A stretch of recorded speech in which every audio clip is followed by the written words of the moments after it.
Guys ఇక్కడ చూస్తున్నారు కదా, ఇవి 139F స్ప్రేయర్స్, 4 స్ట్రోక్ స్ప్రేయర్స్.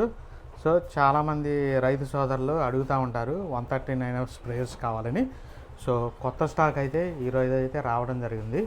చాలామంది మన డీలర్స్ కానీ మన దగ్గర కొన్న రైతులు కూడా మంచి ఫీడ్బ్యాక్ ఇచ్చారు.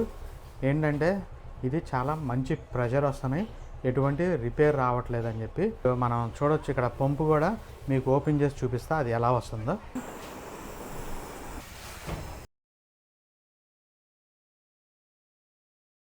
ఇక్కడ చూడొచ్చు మన స్ప్రేయర్స్ 20 లీటర్స్ ట్యాంక్ వస్తుంది, ఇంజన్ 139F వస్తుంది. అలానే పంపు కూడా ఇక్కడ చూడొచ్చు, జపనీస్ పంపు. దీని గన్ను చూడండి, మంచి హెవీ క్వాలిటీ గన్ అయితే ఇవ్వడం జరుగుతుంది. సో ఇదైతే ఇప్పుడు మన కొత్త స్టాకు. ఎవరైనా కావాలంటే మాత్రం డిస్క్రిప్షన్లో ఉన్న నెంబర్కి అయితే కాల్ చేయండి. మన డీలర్స్ ద్వారా కానీ మనమైనా కానీ సప్లై చేస్తాం.